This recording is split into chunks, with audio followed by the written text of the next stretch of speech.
안녕하세요. 반갑습니다. 대전대학교 최병문 교수입니다. 이번 시간에는 여러분들과 같이 실제 수업 사례를 제가 경험한 수업 사례입니다. 를 중심으로 같이 살펴보도록 하겠습니다.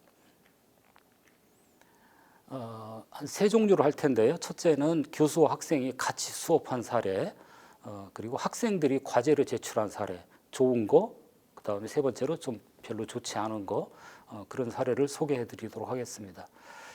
여러 가지 사례가 있겠지만 첫 번째는 전세자금 대출, 요즘 학생들한테 이제 졸업하면 바로 닥치는 문제인데 이걸 받아서 월 150만 원씩 균등 상환하면 10년 만에 다 갚으면 좋겠지만 안 됩니다. 그러면 이제 얼만큼 잔금이 남아 있을까, 그걸 한번 계산해 보자라는 것이고요.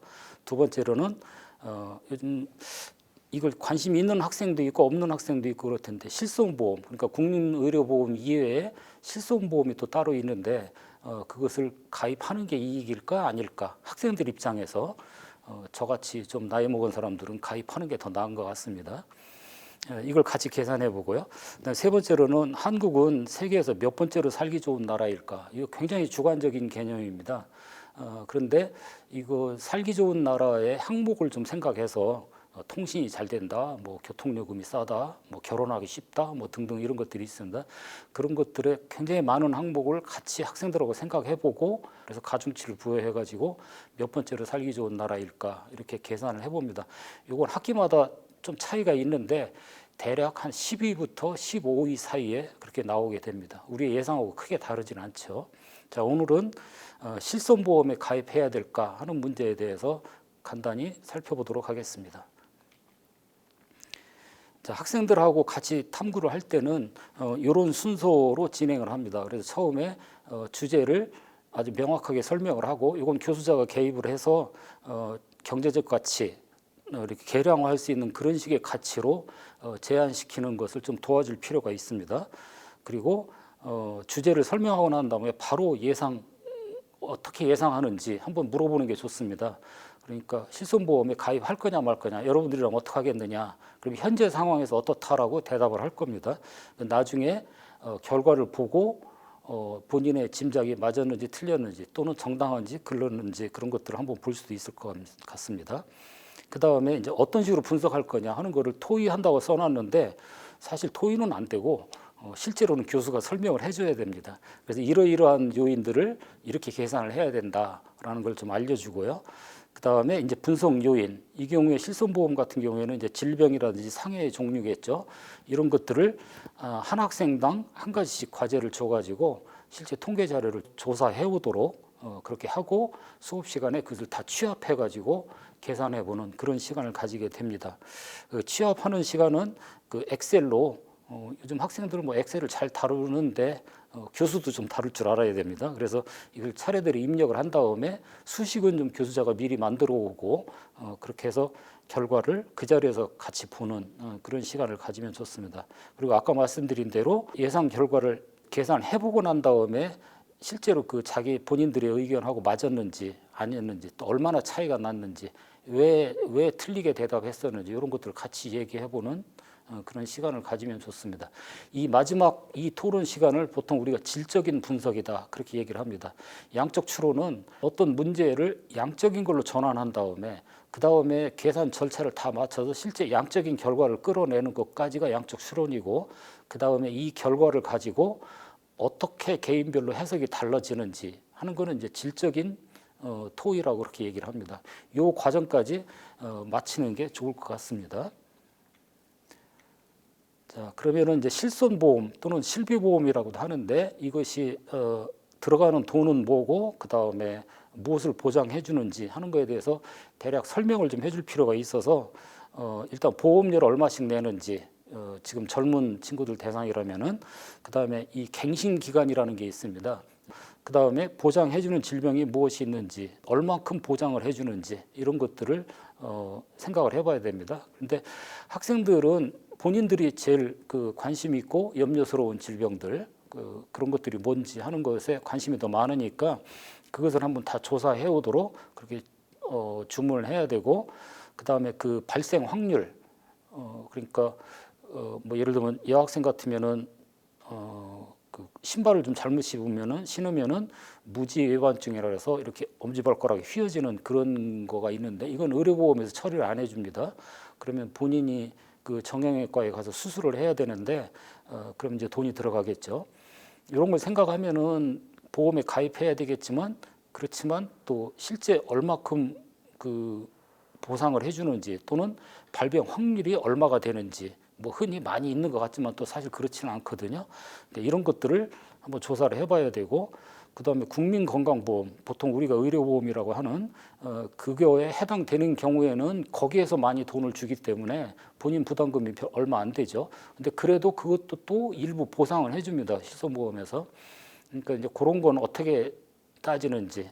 근데 이때 쓰는 용어가 급여, 비급여 이런 말을 씁니다. 급여라는 말은 건강보험관리공단에서 주는 거, 보장해주는 질병의 종류고 비급여는 개인이 그냥 사비를 들여서 하는 그런 것들인데 사실 실손보험에 가입하는 거는 이 비급여 항목 때문에 가입하려고 하는 그런 욕심이 좀 생기죠.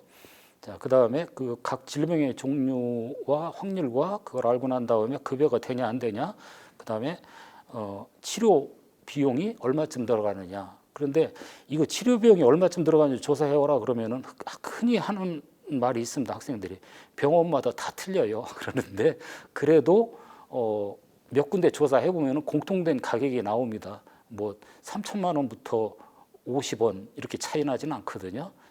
대략 범위가 있습니다. 그래서 학생들한테 좀 그걸 강요해서 대략 범위를 정해 갖고 오라고 그렇게 주문할 필요가 있습니다. 그 다음에 아무리 실손보험이라고 하더라도 다 해주는 건 아니고 안 해주는 것도 가끔 있습니다. 예를 들면은 미백 주사, 마늘 주사 이런 것들은 안 해줍니다. 그러니까 그런 걸 또 한번 찾아보게 할 그럴 필요가 있습니다.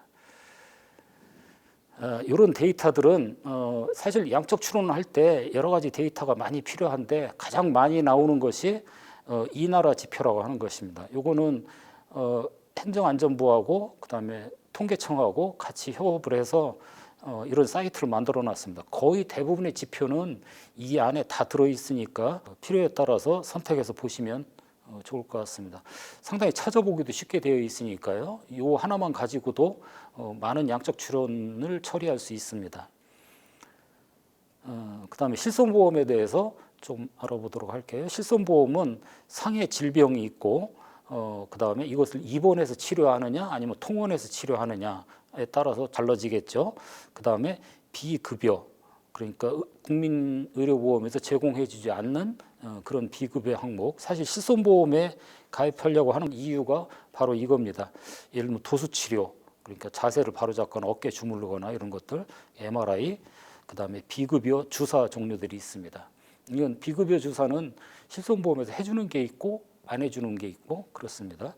그리고 대략 그 처음에는 무제한이었었는데 그 4세대로 들어오면서는 연간 보험료 그 지급액이 5천만 원 이내, 또 통원은 1회당 20만 원 이내 이런 식으로 제한을 합니다. 그리고 자동차 보험하고 똑같이 자기 부담금이라는 게 있습니다. 얼마 안 될 때는 본인이 내야 된다. 뭐 이런 식이겠죠.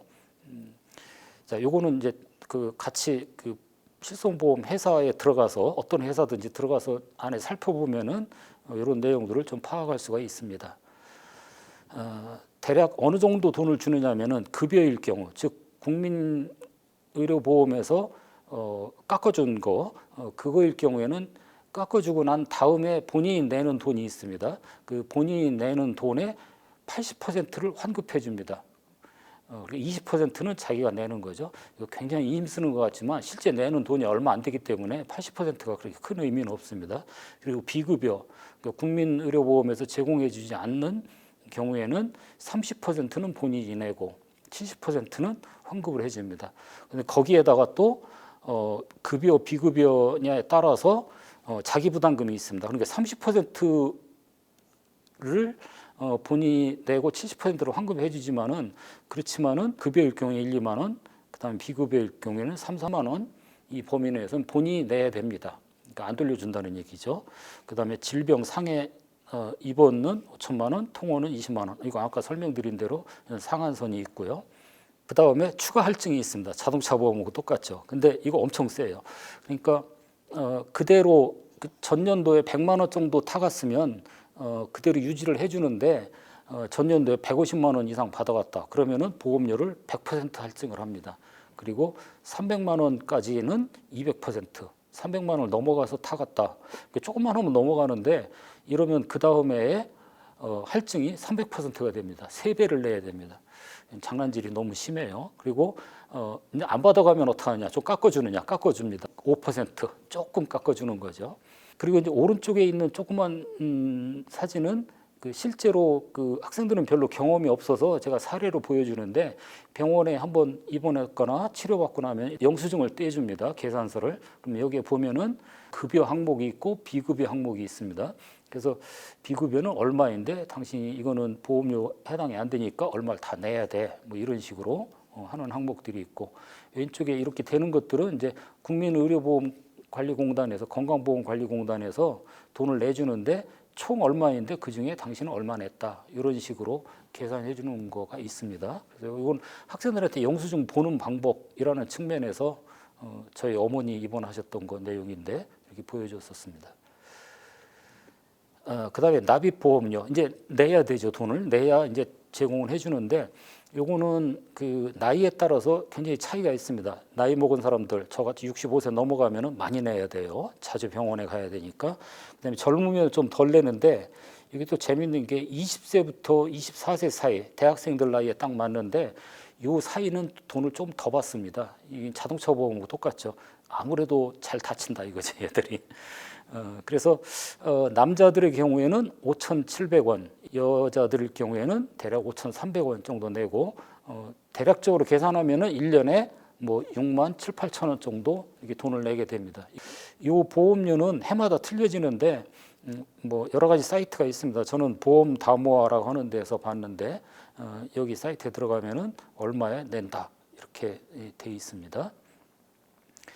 자, 그리고 이제 학생들한테 너는 어떤 병에 걸릴 거라고 생각하느냐, 그리고 뭐가 제일 염려가 되느냐 하는 걸 조사해 오라는데 이 질병의 명칭에 대해서 학생들이 익숙하지 않으니까 요 보건의료 빅데이터 개방 시스템에 가보면은 질병 또는 행위, 이건 이제 고쳐주는 거 말하는 거죠. 의사가 하는 행위 이런 것들에 대한 통계 자료가 있습니다. 그런데 질병의 분류가 굉장히 여러 가지로 되어 있지만은 대략 우리가 그 상식적으로 아는 질병의 명칭 이거는 3단계 통계 자료를 보면은 대략 비슷한 명칭들이 나옵니다. 그러니까 이걸 가지고 한번 너희들이 찾아봐라. 뭐 지금 나이에 치매 걱정한다거나 이런 일은 없으니까. 그렇지만 발목이 부러졌다, 뭐 아킬레스 건이 끊어졌다 이런 건 있을 수 있거든요. 그걸 한번 조사해 보도록 그렇게 권고를 하고요. 그 다음에 확률을 계산하려면 인구 통계가 반드시 필요합니다. 그러니까 지금 젊은 나이에 총 몇 명인데 그 중에 환자는 몇 명 생긴다 이걸 따져봐야 되니까 인구 통계가 필요한데 요거는 뭐 해마다 크게 달라지진 않습니다. 자꾸 줄고는 있죠. 근데 이 부분을 보면 됩니다. 그러니까 남자는 160만 명, 여자는 147만 명 정도입니다. 요거는 나이가 20세부터 24세, 즉 대학생일 경우에는 이 정도 인구인데 좀 재밌죠? 남자가 좀 많습니다. 다 합치면은 대략 한 300만 명 정도 20세부터 24세 사이가 있습니다. 자, 이 가운데 이제 그 질병의 환자 수 확률을 계산해 보려면요. 그러면 여기 표를 보면은 이건 국민 관심 질병 통계라고 하는데 밑에 사이트를 적어놨으니까 그걸 한번 보시면 되고요. 대략 20세부터 24세는 맹장염 지금 예를 들었습니다. 맹장염일 경우에는 300만 명 중에서 4,400명 정도 됩니다. 그러니까 이걸 이제 확률을 계산할 수 있겠죠. 맹장염에 걸릴 확률을. 자, 그렇게 해서 그리고 이제 이때 돈은 얼마가 들어가는지, 본인 부담금은 얼마가 되는지 이런 것들이 돈이 나와 있습니다. 이런 자료들을 학생들로 하여금 조사해 오도록 그렇게 하면 됩니다. 그리고 신체 부위별 질병의 종류는 아까 그 코드로 분석하는 방법이 있지만 이 세브란스 병원에서 이렇게 신체 부위를 그려놓고 여기를 클릭을 하면은 그에 관련된 질병들이 쭉 나오도록 돼 있어서 이것도 학생들한테 알려주면은 도움이 됩니다. 얼굴을 제일 많이 찍더라고요. 자, 그다음에 실제 계산은 이제 평균 진료비가 얼마냐, 그다음 발병 확률이 얼마냐, 아까 그 인구수 대비 환자 수 이렇게 하면 되겠죠. 그다음에 본인이 생각하는 확률은 얼마였는지를 한번 미리 생각해보고 실제 데이터를 보는 것도 괜찮을 것 같아서 본인 확률을 얼마라고 생각하느냐 이렇게 물어볼 수도 있습니다. 물론 계산하는 데는 요거는 안 들어갑니다. 그다음에 진료비는 얼마 들어가는지 요거 이제 급여냐 비급여냐에 따라서 틀려지는데 찾아와야 되고요. 그다음에 환급금이 얼마가 되는지 요건 환급금이라는 거는 보험회사에서 받는 돈을 말합니다. 자, 그래서 이 환급금을 이제 가중치죠. 그 발병 확률을 곱하기를 한 다음에 그걸 다 더한 거가 이제 20세부터 24세 사이에 1년 동안 들어가는 의료비다 이렇게 생각을 하면 되고요.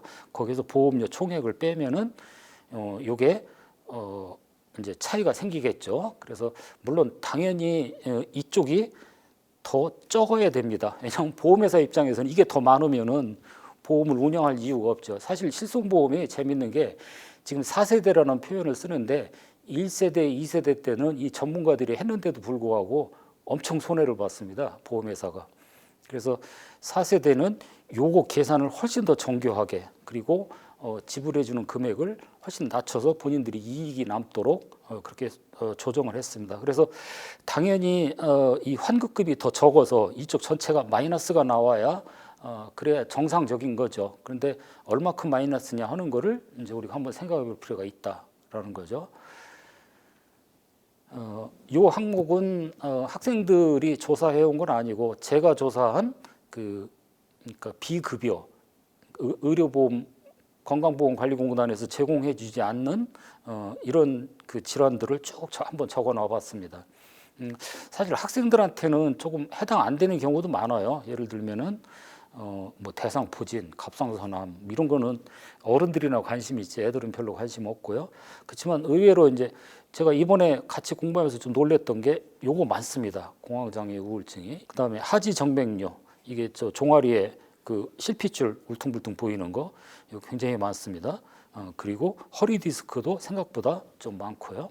근데 이런 것들을 저도 이제 나름 인터넷 사이트를 뒤져가면서 이렇게 찾아서 했는데 이 위에 비타민 D, 마늘 뭐 이런 거 아까 말씀드렸는데 이런 거 안 해줍니다. 이게 저 건강보험관리공단에서도 안 해주고 이 실손보험에서도 안 해줍니다. 이런 거는 본인들이 알아서 해라 이거죠. 자, 이거는 이제 예비로 제가 조사를 해놓은 것이고 그다음에 실제 학생들은 조사를 해왔습니다. 학생들이 해온 거는 요 엑셀표에 만들어놨는데 이제 목 디스크부터 시작해서 뭐 주 이런 병들이 재미있는 건 고혈압도 걱정하는 학생들도 있어요. 그래서 어쨌든 이때 이제 그 검색 평균 비용이 얼마가 들어가는지 쭉 조사를 해보게 하고 아까 통계 자료 20살부터 24살 요 사이에 그 환자 수 하면은 확률이 나오겠죠. 대략 뭐 0.00 얼마 뭐 이런 식으로 나옵니다. 그래서 이거 하고 그러면 이제 지급 비용 내가 내는 돈을 말합니다. 내는 돈인데 그 중에서 뭐 이거는 별로 볼 건 없고 이쪽 그 급여 비용 이게 뭐냐면은 보험회사에서 주는 돈을 말합니다. 보험에서 주는 돈. 그럼 요 돈하고 그 다음에 확률하고 요것하고 곱하기를 해서 하면은 기대값이 나오게 되겠죠. 이렇게 해서 이 돈들을 쭉 다 더하기를 해보면은 그러면은 대략 43,400원 정도 값이 나오게 됩니다. 근데 이 중에 여기 제로라고 되어 있는 거는 이게 그 10,000원, 20,000원은 기본 본인이 부담해야 된다 그러는데 거기에 미치지 못하는 돈이기 때문에 요거는 돌려받는 돈이 없다 이렇게 판단이 됩니다. 그밖에 학생들이 염려하는 병명들이 밑에 쭉 화상, 폐렴, 뭐 감기 이런 것들이 쭉 있는데 이것들은 또 자기네들이 걱정은 된다면서 데이터를 찾아오지 않은 그런 경우입니다. 숙제로 나중에 냈었습니다. 어쨌든 이렇게 되는데 그러면은 6만 7, 8천 원 내가지고 4만 3천 원 정도의 보장을 받는다라는 의미가 되는데 과연 이게 그래서 내가 보험에 가입해야 될지 말아야 될지 하는 그 판단은 이제 각자의 몫이겠죠. 한번 계산을 해볼 수 있습니다. 자, 그러면 이제 이렇게 결과를 보고 자, 기대는 한 4만 3천 몇백 원, 4만 4천 원 정도 되고 내야 되는 건 6만 7, 8천 원인데 자, 이러면은 이제 어떻게 우리가 생각할 거냐라는 거죠. 납입 보험료보다 기대 급여는 낮은 것은 너무나 당연합니다. 이건 보험회사가 먹고 살아야 되니까요. 근데 이게 생각보다 많은 차이가 난다고도 볼 수 있어요. 2만 4천 원 정도 차이가 나니까 그럼 이게 왜 차이가 나느냐라고 하면은 진로병의 종류를 다 체크하지 않은 거죠. 그냥 학생들이 수업 인원이 40명이면 그중에 한 30명만 조사해 오니까 그 정도만 체크를 해본 거고, 그렇지만 보험회사는 대기업이니까 굉장히 정교하게 전문가들이 달라붙어 가지고 이 모든 계산을 제가 조금 전에 보여드렸던 그런 계산을 훨씬 더 정밀하게 계산을 해서, 그래서 보험료를 책정합니다. 그 보험료 책정하면은 당연히 보험료가 더 많아야죠. 그래야 회사가 이익이 남으니까요. 근데 이 보험회사들도 이 계산을 잘못해서 지금 4세대 보험까지 진화가 되어 있습니다. 이제는 이제 보장은 좀 덜하고 돈은 더 내고 하는 쪽으로 많이 바뀌었습니다. 자, 이제 제가 숙제를 내서 학생들이 조사해 와서 발표한 그런 사례들을 한번 보도록 하겠습니다. 제가 A라고 쓴 거는 조금 좋은 사례들입니다. 첫 번째는 그 전기차, 이거의 그 이산화탄소 배출량이 얼마냐. 그럼 전기차는 이산화탄소 하나도 배출 안 하는데, 그렇지만 충전하는데 또 자동차를 만드는데 들어가는 그때 이산화탄소가 굉장히 많이 배출이 된답니다. 그래서 그런 것들을 다 조사해 온 친구도 있었고요. 또 우크라이나 전쟁이, 이건 외식조리학과 학생인데 밀가루 값을 얼마나 오르게 했는가 하는 거를 한번 조사를 했어요. 물론 뭐 정확하진 않을 수는 있지만 그래도 이렇게 계산을 해본다는 거는 상당히 흥미가 있었습니다. 일단 세 번째로는 카페에서 알바를 해봤는데, 알바를 평생 할까 아니면은 카페를 차려서 돈을 벌을까, 이걸 자기들이 한번 계산을 해봤답니다. 그런 것도 있고, 또 네 번째는 아주 울분에 차서 학생이 그 목소리를 높여서 발표를 했는데, 지금 치킨 한 마리가 도대체 2, 3만 원이 적정한가? 원가부터 계산해 보자. 그래서 농장에서 닭을 키우는데 얼마 들어가고 한 마리에 뭐 어떻게 털 뽑는데 얼마, 무슨 뭐 튀기는데 얼마, 이걸 다 계산해서 결론은 비싸다. 근데 이 비싸다는 건 사실 그 프랜차이즈 점주도 먹고 살아야 되는데 다분히 학생들 입장에서 그렇게 생각을 했습니다. 그 다섯 번째는 지금 군인이 자꾸 줄어든다니까, 지금 징병제인데 우리나라는요, 모든 사람들이 군대를, 남학생들은 군대를 가게 돼 있는데, 이걸 모병제로 전환을 하면은 과연 우리나라 국방 예산 가지고 감당할 수 있겠는가, 요걸 한번 계산해 봤다는 건데, 저는 학생들, 군대 갈 학생이 이걸 했거든요. 그래서 모병제로도 충분하다 이렇게 결론을 내릴 줄 알았어요. 그랬더니 의외로 아니더라고요. 아직은 징병제를 유지해야 된다. 이게 이제 막상 계산해 보니까 그렇다는 거죠.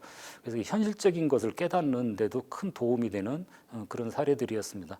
그 중에서 저는 그 세 번째, 카페 점주와 아르바이트생 누가 더 많이 벌까, 이 계산을 조금 더 같이 살펴보도록 하겠습니다. 자, 이 자료들은 학생들이 조사해온 그런 자료를 중심으로 했습니다. 그런데 요거를 숙제를 내기 전에 학생들한테 미리 팀 구성이라든지 뭐 여러 가지 좀 준비 작업이 필요했는데, 팀 구성은 요즘 학생들은 팀을 강제로 만들려고 하면은 굉장히 싫어합니다. 차라리 자기 혼자 한다 뭐 이런 애들도 많아서 그냥 마음대로 해라 그랬습니다. 혼자 해도 좋고 여러 명이 해도 좋고, 점수는 여러 명이 했다고 해서 깎지 않는다, 똑같이 점수를 주겠다라고 했는데, 대체로 1인 탐구 주제가 한 60% 정도 됐습니다. 이건 학생들의 성향 때문에 그런 거겠죠. 그다음에 다행히도 저는 몇 학기 수업을 해봐서 전년도 자료를 미리 좀 학생들한테 사례로 제시를 했습니다. 그래서 그중에 A, B, C 등급으로 나눠서 A 등급으로 하면은 진짜 점수를 좋은 걸 받는 거고, B 등급이면은 그저 그런 거, C는 별로 안 좋으니까 하지 말아라 하는 사례로 제시를 했습니다. 그러니까 훨씬 잘해오는 것 같더라고요, 이렇게 하니까요. 그 다음에 템플레이트를 교육을 시켰습니다. 템플레이트는 조금 있다가 다시 설명을 드리겠습니다. 그리고 이 발표하는 거는 중간 시험 전후로 그러니까 어느 정도 좀 미리 사례도 제시하고 교육을 시킨 다음에 주제를 조사해봐라 해야 되니까 전후로 발표를 하게 하고, 이때 교수나 학생들이 질문하고 지적하는 사항들이 있으면 이것을 기말고사 때 업데이트 하라고 그렇게 해서 교수가 평가를 했습니다. 발표할 때는 학생들이 자체 평가를 하도록 했고, 자기네들끼리 상호 평가해서 그걸 그대로 반영했고요. 생각보다 학생들은 엄청 냉정합니다. 교수보다 훨씬 냉정한 것 같아요. 재밌는 현상이에요. 그리고 이제 업데이트가 다 끝나고 나면은 기말 때는 교수가 평가하는 그런 방식으로 했습니다. 이건 교수님들께서 각자 알아서 재량껏 하시면 될 것 같아요. 자, 템플릿에 대해서 좀 설명을 드리면은 질문을 아주 명확하게 하는 거, 매우 중요합니다. 그러니까 애들은 이따 나쁜 사례에서도 보겠지만은 질문이 명확치 않으면은 엉뚱한 그 데이터를 가지고 엉뚱하게 조사를 하게 되거든요. 양적으로 할 수 있는 부분이 아니냐 하는 걸 확실히 알아야 되고, 그 다음에 편견이 있을 수 있습니다. 그러니까 요거는 당연히 어떤 일에 대해서 당연히 실손보험에 가입하는 게 좋으냐 그러면 그거 할수록 손해야 이런 식의 선입견이 있을 수 있죠. 근데 이런 것들은 미리 그거를 생각하고 거기에 데이터를 짜맞추려고 하는 그런 경향도 있기 때문에 학생들한테 주지를 시킵니다. 그렇게 하지 말라고. 냉정하게 객관적인 데이터만 가지고 해야 된다라는 거고, 그 다음에 어떤 요인을 분석해야 될 건가, 데이터는 어디에서 출처를 가지고 올 것인가, 그 다음에 계산을 하는 데 있어서 다는 못하니까 그냥 여기까지만 하겠다라고 하는 그런 그 가정, 제한 사항 이런 것도 설정하도록 하고, 그 다음에 수식을 어떻게 만들까, 요거는 한 학기에 한 절반 정도 중간고사 때쯤 되면은 애들 잘 만들어요. 그렇게 걱정 안 하셔도 됩니다. 그 다음에 수시로 오류를 점검하는데, 자 요렇게까지만 하면은 오류가 얼마큼 날까, 이거 빼먹어도 되나 안 되나, 이런 것들을 늘 생각하도록 중간에 점검을 하도록 합니다. 끝나고 나서도 한번 또 해봐야 되고요. 그다음 이제 계산을 합니다. 그리고 다 하고 나면은 제대로 계산했는지 검산도 한번 해보고, 간편 계산을 해보라는 게 대충 한번 계산해보라는 거죠. 정확히 계산 안 하더라도. 그 다음에 결과를 분석하고, 실제로 이제 이게 현실적으로 정말 맞는 얘기인가? 보험료 6만 원 내는데 보상받는 건 2천 원이다. 그러면 현실적이지 않잖아요. 그러니까 이런 것들도 한번 체크해보게 하고, 그렇게 해서 요약 정리한 다음에 제출하게 하는 것이 이게 템플릿입니다. 이 단계로 학생들 보고 하라고 그렇게 설명을 해주면은 곧잘 합니다. 자, 10년 동안 카페에서 알바하기. 이 학생들의 사례입니다. 이 학생들은 최저 시급을 기준으로 했습니다.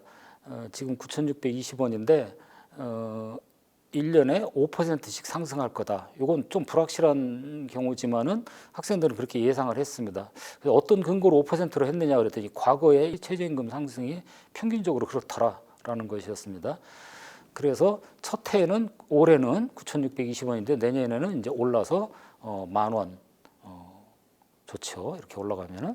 이렇게 학생들은 그 연도별로 연간 수입을 쭉 계산을 해놨는데, 이거 사실 등비 수율의 합을 알면은 이렇게 일일이 계산 안 해도 됩니다. 그냥 식에다 집어넣으면 되는데, 얘네들은 그 공식을 쓴다기보다는 자기네들이 일일이 열심히 계산해가지고 했습니다. 그래서 어쨌든 10년 동안 카페에서 알바하면은 대략 3억 2천만 원 정도 수입이 생긴다. 이렇게 됐고, 그럼 이제 실제로 카페를 차려서 점주가 되었을 때 매출이 얼마가 될 건가 하는 거를 계산을 해봤다고 합니다. 근데 이거는 정확한 거냐 그랬더니 자기네들이 실제로 1년 동안 카페에서 알바를 해봐가지고 아주 잘한다고 자신 있게 말해서 그냥 믿고 따르기로 했습니다. 자, 커피 한 잔 가격은 3,000원인데 이건 원가를 말합니다. 그 다음에 커피 2잔을 내리는데 걸리는 시간 3분. 그런데 왜 하필이면 2잔이야 그랬더니 요즘에 그 기계가 양쪽 구멍에서 나온대요. 그래서 2잔을 동시에 내리는데 하나에 3분씩 걸린다. 그러니까 2개를 빼는데 3분 걸린다. 그다음에 영업시간은 아침 8시부터 저녁 8시까지 12시간. 그다음에 피크 시간. 요게 오전에 한 30분, 점심때인 것 같죠? 저녁 시간에 30분. 요때는 엄청나게 많이 팔린답니다. 그래서 하루에 1시간은 시간당 한 40잔 정도 팔고, 다른 시간은 조금 여유 있는 거죠. 한 10잔 정도 판다. 그래서 하루에 150잔 정도 판매를 하고, 이래서 매출 여기는 3,000원으로 계산했네요. 근데 실제는 좀 더 받겠죠. 45만 원 하루에, 일주일에 하루씩 놀고 26일 동안 영업을 하고, 그래서 평균 매출이 1,170만 원 정도이다 라고 계산했어요. 그리고 10년간 물가 상승률은 연간 1.6% 이렇게 했습니다. 그래서 10년 총 매출은 학생들은 이렇게 계산 안 했는데 제가 표를 좀 간략하게 하려고 등비수열의 합을 써서 계산해 보니까 대략 10억 7천만 원 정도. 이건 학생 수작업으로 계산한 거 같습니다. 이 정도 매출이 일어나겠죠. 자, 그런데 이제 돈이 나가야 되니까 지출은 얼마가 있느냐. 요 지출은 학생들은 이렇게 깔끔하게 해오진 않았습니다. 근데 쭉 설명적으로 해왔는데 제가 표를 좀 만들었더니 초기 비용은 인테리어 간판 만들고 뭐 기계도 구입하고 자격증 따는 것도 돈 들어간다고 강조를 하던데, 이건 사실 20만 원 별거 아니죠. 자, 이런 돈들이 들어가고, 그다음 점포에 보증금 월세. 근데 물가는 상승하는데 보증금 월세는 상승하지 않는다라고 해서 니들 이거 안 올려줄 거냐 그랬더니 안 올려준대요. 그리고 원자재는 원두커피를 이제 한 달치 파는데 대략 한 이런 건 잘하더라고요. 그 1kg를 사면은 대략 125잔이 나온답니다. 그래서 그 한 달에 원두커피 가격이 31만 2천 원 정도 들어간다.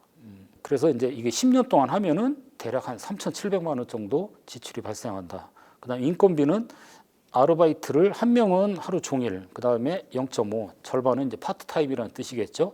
이렇게 쓰면은 대략 4억 8천만 원 정도 지출이 일어난다. 그다음에 학생들이 계산 안 한 게 있는데 세금, 전기, 수도, 난방비 이런 거 다 별도거든요. 근데 이거는 계산 안 한다 그랬으니까 이제 모른다라고 일단 해놓고 계산해봤더니 대략 6억 7천만 원 플러스 알파 정도 됩니다. 그리고 원두커피 가격은 상승하지 않는 건 또 자기네들이 공부를 해봤나 봐요.